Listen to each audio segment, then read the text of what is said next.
여러분 안녕하십니까? 광주 MBC 뉴스투데이 시작합니다. 먼저 오늘의 주요 뉴스입니다. 장동혁 국민의힘 대표가 취임 이후 처음으로 광주를 찾았지만 시민단체의 거센 항의에 5.18 묘지를 참배하지는 못했습니다.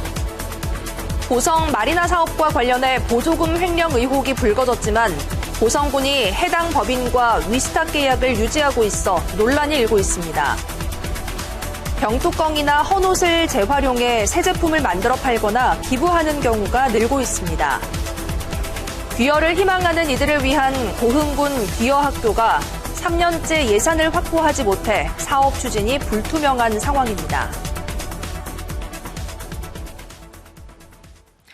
전 요트 국가대표 감독이자 법인 대표가 보성 마리나 보조금 수억 원을 횡령했다는 소식 전해드렸는데요.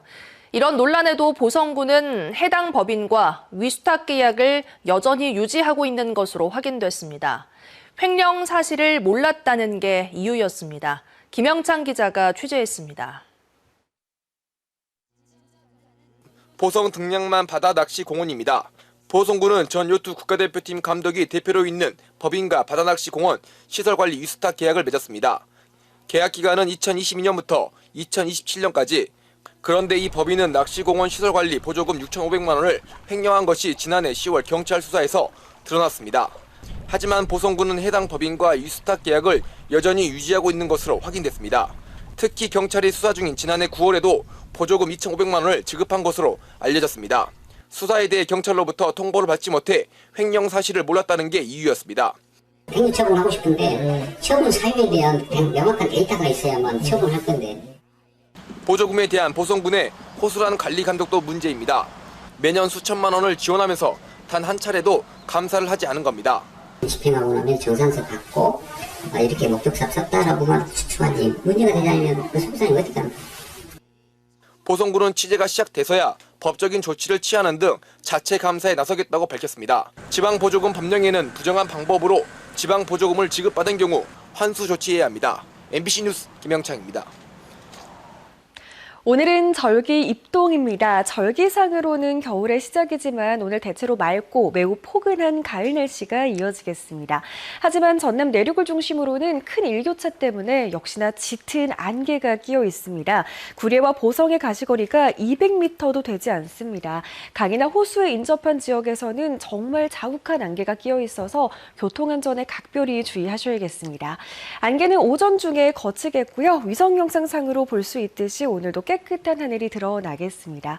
기온은 어제만큼 높게 올라서 매우 포근하겠습니다. 아침 기온 10도 안팎으로 어제보다 2도가량 높은 기온으로 시작했고요. 한낮 기온 21도 안팎까지 오르겠습니다. 한편 주말 동안에는 가을비 소식 들어 있습니다. 남해안을 중심으로 내일 오후부터 모레 오전 사이 최고 40mm의 비가 지나겠고요. 그 밖에 광주와 전남 지역에서도 5에서 20mm가량의 비가 지나겠습니다. 날씨 정보였습니다. 장동혁 국민의힘 대표가 취임 이후 처음으로 광주를 찾았습니다. 시민단체의 거센 항의에 5.18 묘지를 참배하진 못했는데요.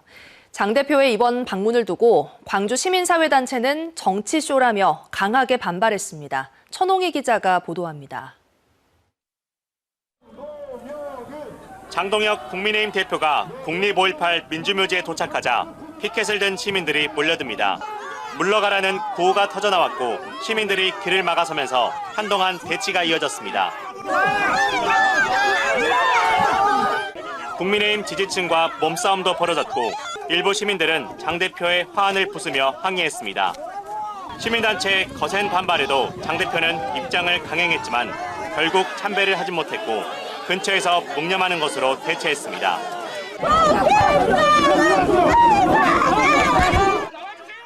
장동혁 국민의힘 대표가 떠난 뒤에 5월 영령들에게 참배하는 이곳 참배단 앞에는 이처럼 소란의 흔적들만 남았습니다. 광주 지역 80여 개 시민사회단체들은 장 대표의 광주 방문을 정치쇼라고 규정했습니다.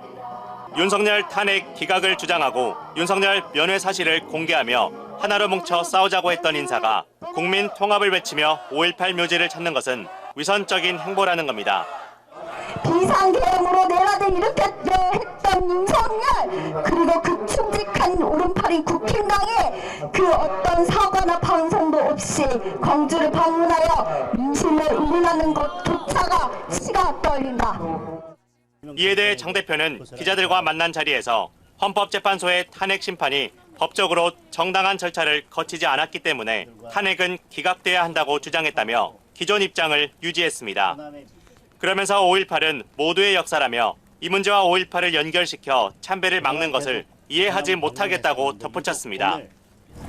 그것과 지금 제가 5.18 묘역을 찾아서 참배하는 것을 연결시켜서 국민의힘의 당 대표로서 5.18 영령들에게 예를 갖추고자 하는 것에 대해서 막는 것은 저는 이해하기 어렵습니다. 이후 장 대표는 더현대 광주가 들어서는 부지와 광주 AI 데이터 센터를 방문했습니다.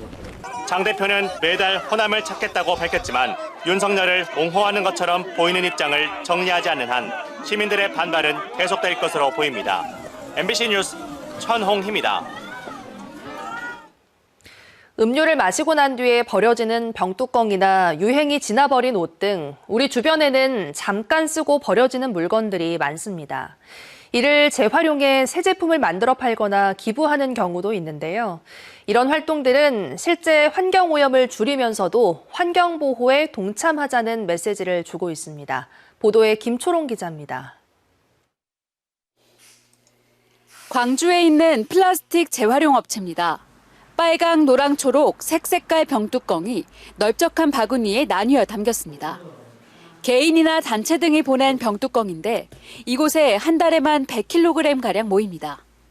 이 병뚜껑들은 재활용이 가능한 소재로 만들어졌지만 기업 등에서는 새로 만드는 비용이 적게 들다 보니 이를 다시 활용하지 않고 있습니다. 세척한 병뚜껑을 잘게 파쇄한 뒤 240도 열을 가해 녹이면 작은 화분이나 액세서리, 치약자개 등 다양한 제품이 탄생합니다. 제품을 판매하고 체험 프로그램을 운영하면 많게는 월 400만 원가량 수익도 생깁니다. 저희가 업사이클링을 하는 양은 적을지라도 사람들에게 이런 활동을 알리고 교육하고 같이 이야기해 나가는 그런 문화를 만듦으로써 관심도가 늘어날 거로 좀 생각하고 있어요. 광주의 한 공원 앞에는 플라스틱 병뚜껑 10만 개로 만든 작품들이 길게 전시돼 있습니다. 덕분에 골목이 한결 환해졌습니다. 오고 가면서 보는데 너무 좋더라고요. 버려지지 않고 이렇게 그림으로 작품으로 돼 있는 걸 보면은 저는 환경적으로도 좋다고 생각해요. 헌옷을 재활용해 만든 의자도 있습니다. 한 기업이 버리게 된 직원 유니폼 10벌을 모아 의자 10개를 만들어 기증한 겁니다. 파쇄한 원료를 여러 겹으로 겹쳐 고온에서 압축했습니다. 이 옷들을 단순히 폐기하지 않고 친환경적으로 재활용할 수 있게 업사이클링 벤치를 제작하여 지역사회에 기부할 수 있게. 만드는 건 금방이지만 잠깐 쓰고 버리면 수백 년까지도 썩지 않는 제품들.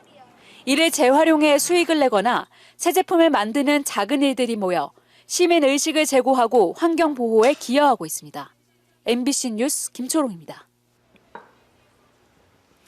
이름과 주민등록번호를 바꾸고 잠적했던 20대 사기범이 17개월 만에 검거됐습니다. 광주지검은 가짜 임차인 행세로 1억 원의 청년 전월세 보증금을 불법 대출받은 혐의로 기소돼 실형을 선고받자 자신의 재적 등본을 말소시키는 방법으로 도피 생활을 이어가던 김모 씨를 최근 검거했다고 밝혔습니다.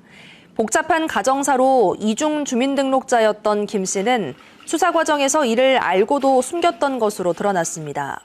검찰은 김 씨처럼 실형을 선고받고 잠적한 자유형 미집행자에 대한 추적에 주력하기로 했습니다. 교도소에 전자담배 등을 몰래 반입해 재소자에게 전달한 변호사에게 벌금형이 선고됐습니다. 광주지법 형사 11 단독은 올해 1월부터 2차례 광주교도소 변호인 접견실에서 자신의 의뢰자에게 전자담배 등 반입 금지 물품을 전달한 혐의로 기소된 변호사에게 벌금 200만 원을 선고했습니다. 전자담배를 요구해서 받은 수감자와 이를 수용실에서 나눠 핀 7명에 대해서도 징역과 벌금형을 선고했습니다.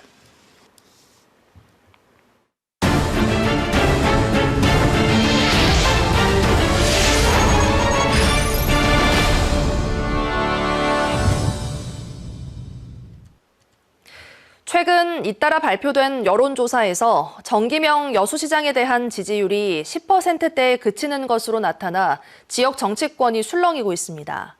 출마 예정자들은 해볼만 하다는 생각을 굳히는 분위기인데 정 시장의 리더십 부족을 성토하는 목소리도 끊이지 않고 있습니다.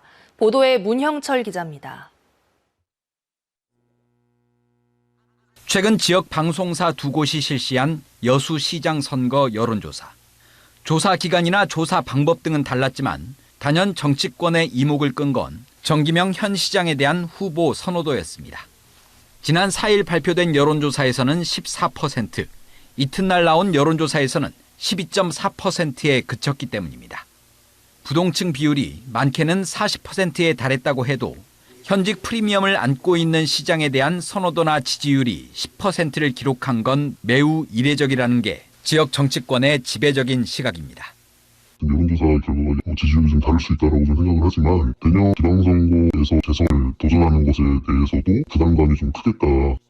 내년 여수시장 선거에 출마할 예정인 인사들은 고무된 분위기입니다. 정 시장에 대한 지지율이 저조한 만큼 충분히 승산이 있다는 생각을 굳히고 얼굴 알리기에 박차를 가하고 있습니다. 출마 예정자가 10명 넘게 거론된 것도 현직 시장의 낮은 인기가 영향을 미쳤다는 해석이 적지 않은 가운데 리더십과 추진력 부족 등에 대한 성토는 민선 8기가 막바지로 향하고 있는 지금까지 이어지고 있습니다. 정기명 시장께 간곡히 말씀드립니다. 행사 방문보다 시정 현안을 세밀히 챙겨주십시오. 눈앞의 성과보다 시민이 체감하는 변화를 만들어 주십시오. 민선 8기 시정에 대한 불만과 우려 속에서 각계의 인사들이 뛰어든 여수시장 선거는 어느 때보다 치열한 각축전을 예고하고 있습니다. MBC 뉴스 문형철입니다. 귀여를 희망하는 시민들을 위한 교육기관인 귀여학교가 고흥군에 문을 열 것으로 기대를 모았는데요. 하지만 3년째 예산을 확보하지 못해 사업 추진이 불투명한 상황입니다. 보도에 김단비 기자입니다. 최근 3년간 전국 귀여인 3,100여 명 가운데 가장 많은 곳은 전남입니다. 약 1,000명이 귀여해 전체 34.9%를 차지했습니다. 전남 내에서는 고흥군 귀여 인구가 14%에 달해 상위권을 유지하고 있습니다. 귀여 인구가 늘면서 고흥군은 지난 2023년 해수부의 귀여학교 설립 대상지로 선정됐습니다. 귀여학교는 귀여 희망자와 어촌 정착자를 위한 현장 중심의 기술 교육기관입니다. 하지만 고흥군 귀여학교 건립 사업은 3년째 제자리 걸음입니다. 해수부가 공모 이후 해마다 국비 5억 원을 요청했지만 기재부에서 긴축 재정 등을 이유로 예산을 삭감한 겁니다. 기획 용역과 벤치마킹 등 행정력과 재정을 투입한 고흥군은 현재 사업 추진이 불투명한 상황에 놓였습니다. 사전에 준비를 하였습니다마는 정부의 정책 예산 축소 기조에 따라서 예산이 3년째 반영되지 않아서 고흥군에는 이미 귀농귀촌 행복학교가 운영되고 있습니다. 고흥군은 귀여학교가 기존 행복학교 내에 건립되기 때문에 부지와 인력이 확보돼 있어 사업 기간을 단축할 수 있다는 입장입니다. 또 귀여학교 수강생에게 현장 실습과 숙박이 가능하도록 어업인 단체와 협약도 체결했습니다. 이 동북권에가 귀여학교가 없다 보니까 우리 고흥군이 3.8면이 바다 아닙니까? 그래서 귀여학교가 되면은 더 많은 사람들이 와서 2018년부터 매년 한 곳씩 설립된 전국 귀여학교는 8곳. 하지만 국비를 확보하지 못하면서 고흥군을 기점으로 사업이 아예 사라질 위기에 놓였습니다. MBC 뉴스 김단미입니다. 인공지능 시대에 맞춰 구글 검색 엔진을 활용해 마케팅을 강화할 수 있는 전략 세미나가 열렸습니다. 어제 광주무역회관에서 열린 세미나에서 구글 본사의 검색 매니저들이 60여 개 지역 관계기관들을 대상으로 구글 검색의 작동 원리와 함께 구글의 홈페이지나 커머스 페이지가 검색 결과에 어떻게 노출되는지 등을 설명했습니다. 이번 세미나는 지역 중소기업이 AI 기반의 검색 환경 변화 속에서 제품 판매 페이지를 효과적으로 노출하고 이를 통해 온라인 마케팅 경쟁력을 강화할 수 있도록 지원하기 위해 마련됐습니다. 그거까지는 아니지만 광주교통공사 사장 후보로 박관현 기념재단의 문석환 이사장을 내정했다고 광주시가 밝혔습니다. 광주시는 20년 이상 감정평가사로 활동한 문 후보자가 전문 경영인으로서의 역량뿐만 아니라 공공성과 혁신을 이끌 적임자라고 설명했습니다. 문 후보자는 오는 27일 광주시의회 인사청문회를 거친 뒤 보고서가 채택되면 광주시장이 최종 임명하게 됩니다.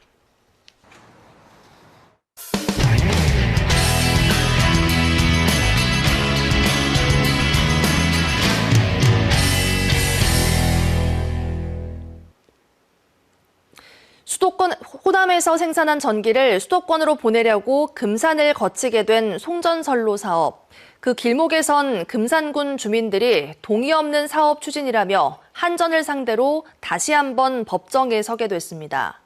수도권을 위해 지역이 희생하는 구조라는 비판이 전국적으로 확산하고 있습니다. 대전문화방송 이혜연 기자입니다. 호남에서 생산된 전기를 수도권으로 보내기 위해 전국에 놓이고 있는 송전선로. 중간에 위치한 금산에도 송전탑이 들어섭니다. 주민들은 송전탑 위치를 정하는 과정에 절차적 하자가 있다며 사업을 맡은 한전을 상대로 2차례 가처분 소송을 제기했습니다. 지난 2월 법원이 주민들 손을 들어주며 사업이 한때 멈췄지만 최근 가처분 2심에서 판결이 뒤집혀 공사가 재개된 상태입니다. 결국 주민들이 또다시 법정에 서게 됐습니다. 국책 사업인데도 법적 기준이 아니라 한전이 자체적으로 만든 내부 지침을 근거로 송전탑 위치를 정했기 때문에 사업을 멈춰야 한다는 겁니다.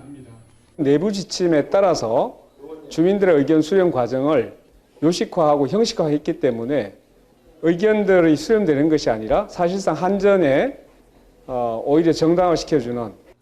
실제 송전선 입지는 관련 법적 기준이 없던 지난 2023년 말 한전의 내부 규정에 따라 확정됐습니다.